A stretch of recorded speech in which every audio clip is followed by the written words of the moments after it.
Ratusan warga binaan di Lapas Kerobokan mendapat remisi pada peringatan Hari Kemerdekaan RI ke-72. 16 diantaranya bisa langsung menghirup udara segar karena mendapat remisi langsung bebas. Ada yang berbeda pada upacara peringatan Hari Kemerdekaan Indonesia ke-72 yang dilaksanakan di Lapas Kerobokan Denpasar.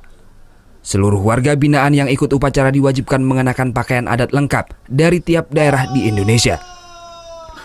Tak hanya itu saja, petugas upacara mulai dari pengibar bendera hingga tim paduan suara pun adalah warga binaan Lapas Kerobokan. Lebih dari 1.000 warga binaan Lapas Kerobokan mengikuti upacara pada peringatan Hari Kemerdekaan ini. Dari jumlah tersebut, mereka yang berhak dan telah memenuhi syarat untuk mendapatkan potongan masa tahanan atau remisi ialah sebanyak 526. 16 diantaranya dinyatakan bisa langsung bebas. Pemberian remisi dilakukan secara simbolis kepada 3 perwakilan warga binaan. Selain ada yang langsung bebas, besar pengurangan masa tahanan pun bervariasi dari 1 hingga 6 bulan.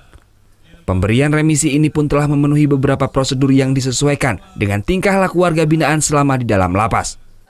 Pemberian revisi ini kan sudah diatur tadi ya, ini telah saya sampaikan. Ada ketentuan peraturan perundang-undangan yang mengatur, sehingga dari kawan-kawan dari lembaga pemasyarakatan nanti diatur oleh Pak Kadifas, ya, itu menyeleksi siapa-siapa saja yang sesuai dengan ketentuan yang patut diberikan remisi. Tak hanya pemberian remisi saja, pada upacara peringatan Hari Kemerdekaan di Lapas Kerobokan ini juga ada pembagian pohon mahoni. Pemberian pohon mahoni ini menjadi simbol adanya naungan atau pembinaan dari dalam lapas kepada warga binaan. Warna hijau kan melambangkan kedamaian dan kesuburan. Nah, pohon ini kan menghasilkan oksigen yang kita gunakan sehari-hari dan juga mengikat atau meningkatkan debit air.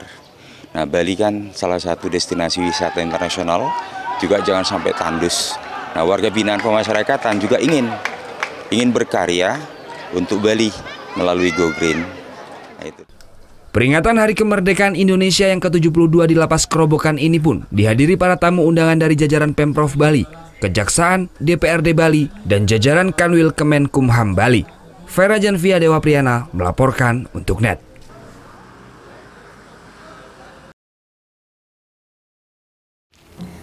Udah selesai kan nontonnya? Nah, jadi jangan lupa buat like, komen, dan subscribe ya.